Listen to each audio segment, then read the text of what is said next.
నిజానికి రణ్వీర్ సింగ్ ఏంటి తెలుసా, ఒక పాకిస్తాన్ సంతతికి చెందిన అతను ఇండియాలో వచ్చి ఇక్కడ ఉంటున్న రియల్ లైఫ్ లో పాకిస్తానా? ఎలా అంటే బేస్ ఏంటి, ఏం చేసుకొని చెప్తున్నారు అలా? రీసెర్చ్ మీరు చేస్తే అసలు రణ్వీర్ సింగ్ ఎవరు అని చెప్పి మీరు కొట్టండి. He belongs to Amil family. Amil Tamil కాదు, AMIL. అమిల్స్ ఎవరు అని చెప్పి మీరు రీసెర్చ్ చేస్తే వీళ్ళ బేస్ అంతా కూడా లాహోర్లో ఉంటుంది. సో ఈ లాహోరు, కరాచీ, మన దగ్గర ఉన్న హైదరాబాద్ లాగా అక్కడ ఒక హైదరాబాద్, ఇవన్నీ కలిపి సింధ్ అంటారు దాన్ని.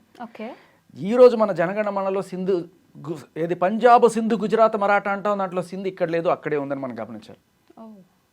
ఇంకా మనం ఆ సింధు సింధు సింధు అని పట్టుకుంటున్నాం. ఎందుకు అంటే మన హైదరాబాద్లో సింధీ కాలనీ ఉంది. ఇంకా ఎక్కడి నుంచో ఆ సింధీస్ చాలామంది తరలొచ్చి పార్టీషన్ టైంలో అక్కడ ఉండలేని పరిస్థితుల్లో ఇక్కడికి వచ్చి బతికిన వాళ్ళు చాలామంది ఉన్నారు. అయితే ఈ సింధీస్లో 3 రకాల మనుషులు ఉండేవాళ్ళు. సింధీస్లో అంటే చాలామంది సింధీ ప్రాంతంలో ఉండే వాళ్ళందరూ సింధులే. మీకు సింధీ అంటే టక్కుమని గుర్తొచ్చేది మస్త్ కలందర్ సాంగ్, సింధుడిదా శేవుడిదా అని చెప్పి పాట ఉంటుంది. ఆ సింధీస్లో చాలా ప్రముఖమైన పోస్టులు వెలగబెట్టిన వాళ్ళు అప్పట్లో ఎవరంటే ముస్లిం రాజులు ఉన్నప్పటికీ బ్రిటిషర్స్ వచ్చిన తర్వాత కూడా వీళ్ళ ప్రభ ఏ రకంగానూ తగ్గలేదు. వాళ్ళే ఆ పాకిస్తాన్, ఎంటైర్ పాకిస్తాన్లో ఉన్న సింధు ప్రాంతంలో ఉన్న అమిల్స్ గ్రూప్. వీళ్ళు చాలా అంటే బ్యూరోక్రాట్స్గా మంచి హయ్యెస్ట్ పొజిషన్స్లో, ఇప్పుడు లైక్ చీఫ్ సెక్రటరీ అనుకోండి, అలాంటి పొజిషన్స్లో వెలగబెట్టిన వాళ్ళు. వీళ్ళకి ఇంకా సింధిలో అమిల్ కాలనీస్ అని ఉంటాయి.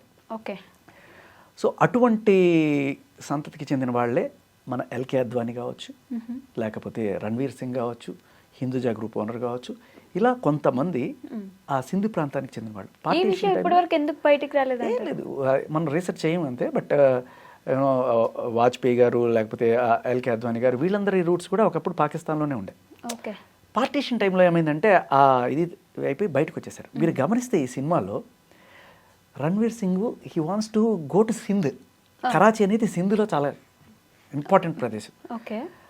సింధులో వ్యాపార వర్తకాలు మొత్తం కూడా కరాచీ బేస్ మీద జరుగుతాయి. Karachi is the biggest port. అది లేకపోతే వాళ్ళకి లేదు ఇంకా.